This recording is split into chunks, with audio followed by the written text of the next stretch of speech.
여러분 행복하십니까? 행복은 마음이 즐겁고 기쁜 상태를 말합니다. 사람은 누구나 이 기쁨을 원합니다. 그런데 기쁨에는 두 가지 종류가 있어요. 세상으로부터 오는 기쁨이 있고 하나님께로부터 오는 기쁨이 있어요. 세상으로부터 얻는 기쁨은요, 육신적인 거예요. 육신의 정욕, 안목의 정욕, 이생의 자랑이라는 것을 통해서 주어지는 거예요. 이 기쁨은요, 환경에 따라서 달라지는 거예요. 맑은 날에는 기뻐하고 흐린 날에는 슬퍼합니다. 건강할 때는 기뻐하고 병들었을 때는 슬퍼합니다. 순경에는 기뻐하고 역경에는 슬퍼합니다. 성공했을 때는 기뻐하고 실패했을 때는 슬퍼합니다. 그러므로 세상적인 기쁨은요, 일시적인 기쁨이고 잠깐 있다가 사라지는 기쁨입니다. 서양에 이런 말이 있어요. 하루를 기쁘게 살려면 이발을 해라. 한 주간을 기쁘게 살려면 새 자동차를 사라. 한 달을 기뻐하려면 결혼을 하라. 결혼이 한 달밖에 안 돼. 1년을 기쁘게 살려면 새 집을 지으라. 굉장히 의미 있는 말이에요. 여러분, 세상의 기쁨은요, 잠깐이라는 것입니다. 그러나 주님께서 주시는 기쁨은요, 세상이 주는 기쁨과는 다른 것이에요. 영원한 기쁨이에요. 환경과 조건 상관없이 누리게 되어지는 기쁨이에요. 여러분은 무엇 때문에 기뻐하십니까? 성도들의 기쁨은 세상 사람들의 기쁨과는 달라야 됩니다. 세상 사람들의 기쁨은 물질이 있고 없고, 지위가 있고 없고, 권세가 있고 없고, 이거에 따라서 좌우가 되어지는 기쁨이에요. 그러나 성도의 기쁨은 그렇지 않아요. 조건적이지 않아요. 환경에 따라 달라지지 않아요. 환난 중에도 즐거워할 수 있어요. 아멘 안 나올 줄 알았어요.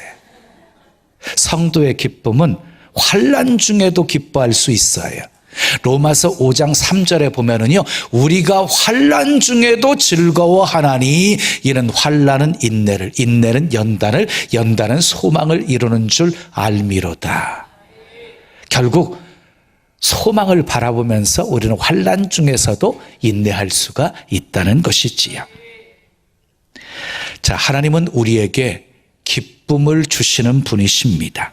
성령님도 우리에게 기쁨을 주시는 분이십니다. 성령의 9가지 열매 중에 두 번째 열매가 기쁨입니다. 희락입니다. 희락. 그러니까 성령 충만은 곧 기쁨 충만이라는 거예요. 여러분, 우리가 세상 사람들에게 보여줄 수 있는 가장 소중한 매력이 무엇인 줄 아십니까? 기쁨입니다. 기뻐하는 모습입니다.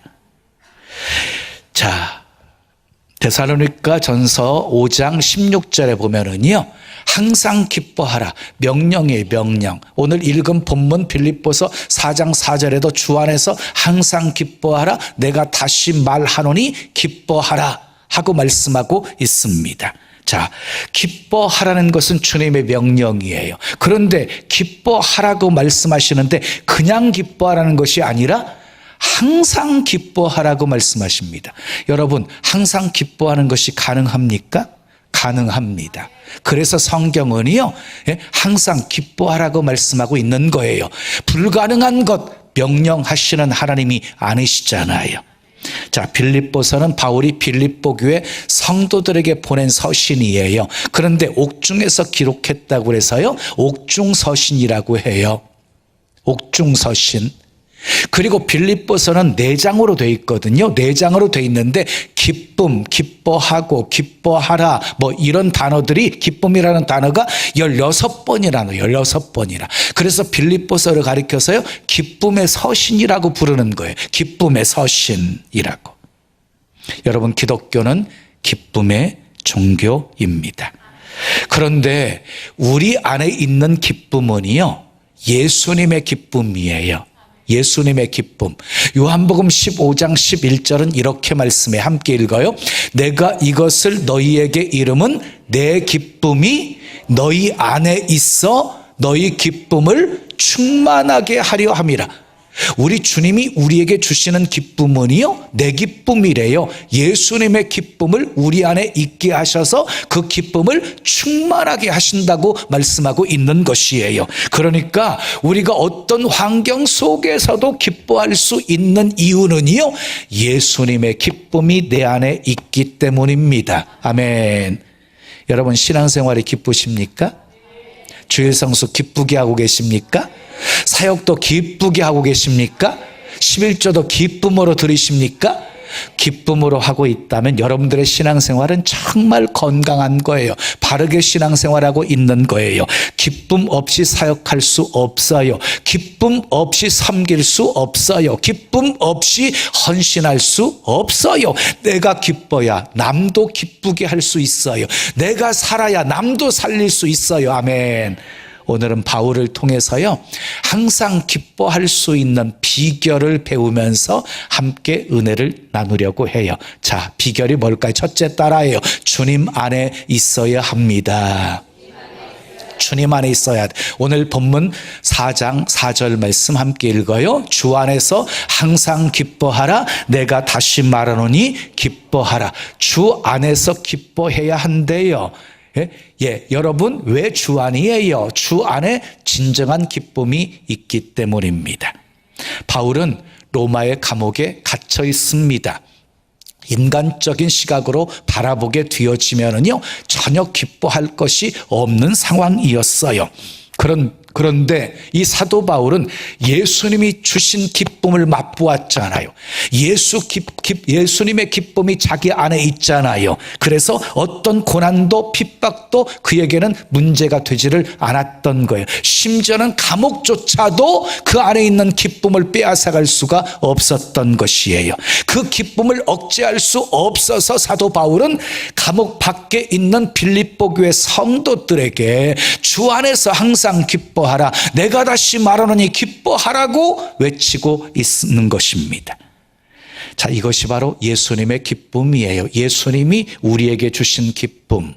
여러분, 앞으로 주실 기쁨이 아니라 이미 주신 기쁨이에요. 아멘.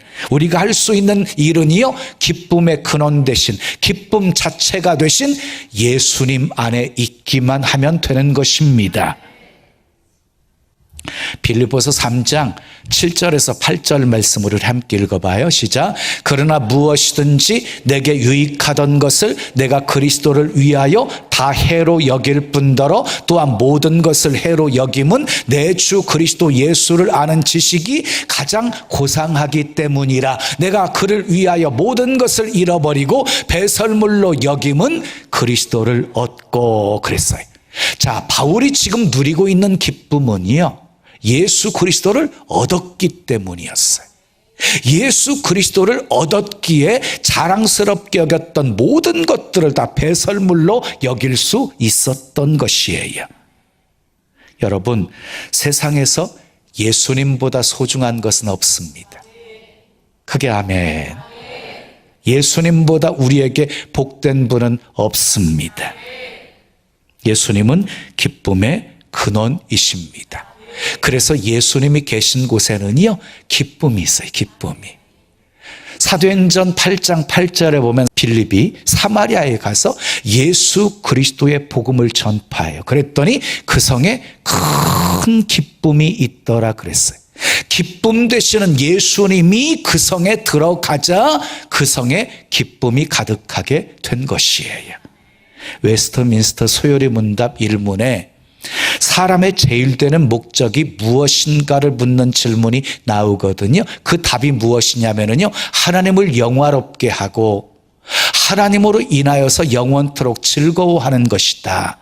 이렇게 소개하고 있어요. 하나님으로 말미암아 영원토록 즐거워한다는 말은요, 하나님으로 인하여서 영원토록 기뻐한다는 말이에요. 기뻐한. 그래서 다윗은요, 여호와를 기뻐하라. 그가 내 마음의 소원을 이루어 주시리로다 하고 말씀하셔요. 여러분, 하나님으로 인하여서 기뻐하십시오. 하박국 선지자처럼 하나님으로 인하여서 기뻐하고 즐거워하시면 하나님께서 여러분들의 마음의 소원을 이루어 주신다는 말씀입니다. 예수님께서 제자들에게요, 누가복음 10장 20절에 보면 이렇게 말씀을 하셨어요. 귀신들이 너희에게 항복하는 것으로 기뻐하지 말고 너희 이름이 하늘에 기록된 것으로 기뻐하라. 제자들이 밖에 나가서 사람들에게 복음을 증거했더니 막 귀신들이 항복하고 떠나가는 거예요. 너무 기쁘고 신나가지고 예수님께 달려와서 보고했더니 귀신들이 항복하는 것으로 인하여서 기뻐하지 말고 너희 이름이 하늘에 기록된 것으로 인해서 기뻐하라고 말씀하신 거예요. 어떤 기쁨보다 가장 큰 기쁨은 구원의 기쁨입니다. 아멘. 구원의 기쁨. 구원의 기쁨은요, 어떤 고난도, 어떤 시련도, 어떤 고통도, 어떤 어려움도 결코 빼앗아갈 수 없는 기쁨입니다. 그래서 바울은요, 감옥이라는 환경 속에서도 기뻐할 수가 있었던 것입니다. 바울처럼 주 안에 있어 항상 기뻐하며 사시기를 축복합니다. 두 번째 비결 따라요. 하나님의 사랑을 받아야 합니다. 어린이나 어른 할 것 없이 사랑을 받을 때 기쁩니다. 사랑을 받을 때 행복합니다. 자, 우리는 예수님 때문에 행복한 사람들입니다. 아멘이지요. 이유가 뭐예요? 하나님의 사랑을 받고 있기 때문이지요. 그런데 교회 다니면서 기쁨이 없이 다니는 사람은요, 하나님의 사랑을 지식적으로만 알고 있지 가슴으로 그 사랑을 느끼지 못하고 있기 때문인 거예요.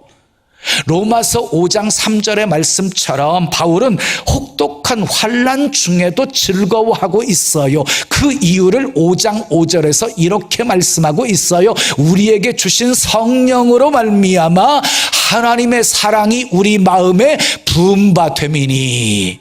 성령으로 말미암아 하나님의 사랑이 우리 마음속에 부어졌대요. 그래서 우리는요, 기뻐하고 또 기뻐한다는 것이에요. 그렇습니다. 하나님의 사랑을 받으면 환난 중에서도 기뻐할 수 있습니다. 자, 하나님은 우리를 사랑하십니다. 믿으시면 아멘. 독생자 외아들까지 아끼지 아니하시고 내어주실 만큼 하나님은 우리를 사랑하십니다. 그 사랑으로 우리를 자녀 삼아 주셨습니다. 그러므로 우리는 어떤 일을 만나도 하나님의 사랑 때문에 넉넉히 이길 수 있습니다. 그 어떤 것도 우리를 그리스도의 사랑에서 끊어놓을 수 없습니다. 사랑은 여러분, 슬플 때, 마음이 아프고 괴로울 때 하나님이 나를 얼마나 사랑하시는지를 생각해 보십시오. 하나님의 사랑을 확인하는 순간 우리도 사도 바울처럼 환경 상관없이 기쁨을 누리게 될 것입니다. 찬송가 563장 3절에 보면 이런 가사가 있어요. 내가 연약할수록 더욱 귀히 여기사 높은 보좌 위에서 낮은 나를 보시네. 날 사랑하심 날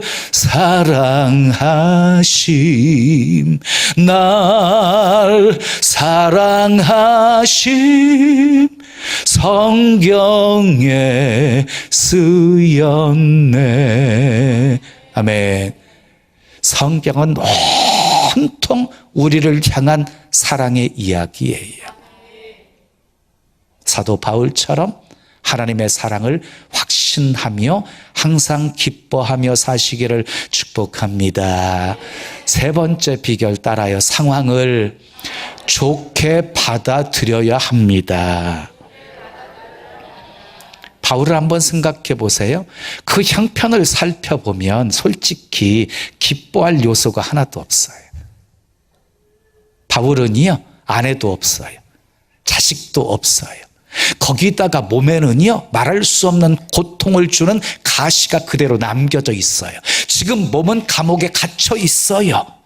그럼에도 불구하고 그가 기뻐하고 있는 이유는요, 모든 상황을 믿음으로 좋게 받아들였기 때문이에요. 그래서 사도 바울은 어떤 형편에 처하든지 자족하는 비결을 배우고 있어요. 빌립보서 4장 11절에서 13절 말씀 함께 읽어요. 시작. 내가 궁핍함으로 말하는 것이 아니라 어떠한 형편에든지 내가 자족하기를 배웠노니 내가 비천에 처할 줄도 알고 풍부에 처할 줄도 알아. 모든 일에 배부르며 배고픔과 풍부와 궁핍에도 일체의 비결을 배웠노라. 내게 능력 주시는 자 안에서 내가 모든 것을 할 수 있느니라 그랬어요.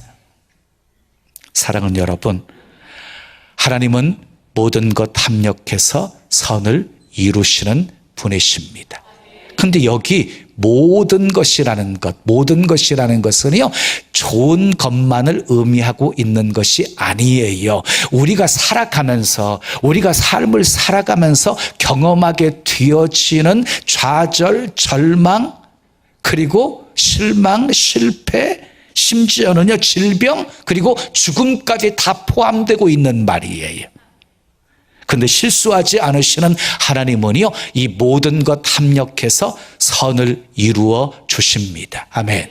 요셉 보세요. 17살에 꿈을 꾸었어요.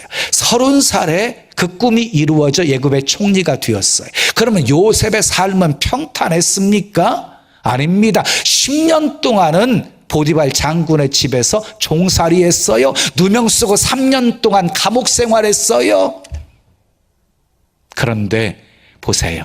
그런 상황 속에서 요셉은 그 상황 앞에서 원망했어요? 불평했어요? 미워했어요? 복수의 칼날을 갈았어요? 아니었어요. 믿음으로 상황을 좋게 받아들였어요. 주어진 상황 속에 최선을 다해요. 인정받아요. 나는 팔려왔다라고 생각하지 않고 하나님이 보내셨다라고 생각하면서 생활했어요. 어떻게 되었어요? 13년 동안 하나님께서 기가 막히게 합력해 선을 이루셨습니다. 사랑하는 여러분, 일어난 사건보다 더 중요한 것은 반응이에요. 반응을 좋게 하려면요, 사건 해석을 잘해야 돼요. 그러면 어떻게 사건을 해석해야 될까요? 무조건 좋게 해석하시면 정답이에요. 왜? 하나님은 좋으신 분이시니까, 합력해서 선을 이루어 주시는 분이시니까 무조건 좋게 해석하세요. 하나님이 더 좋은 것 주시려고, 하나님이 더 복되게 하시려고, 내 믿음을 정금같이 만드시려고 이렇게 좋게 생각하시면 돼요. 좋게 해석하는 사람 앞에는요, 절대로 문제가 그 심령을 삼킬 수가 없어요. 왜 병들었는지, 왜 내가 가난한지, 그리고 왜 고난을 당해야 되는지 물을 필요도 없어요. 그냥 아멘 하면 되는 거예요. 때로 하나님이 하시는 일이 이해가 되지 않아도 좋으신 하나님이 가장 좋게 하실 것을 믿으시면 어떤 고통도, 어떤 고난도 다 소화할 수 있습니다. 자, 예수님과 함께 배를 타고 호수를 건너던 그 배에 풍랑이 일었어요.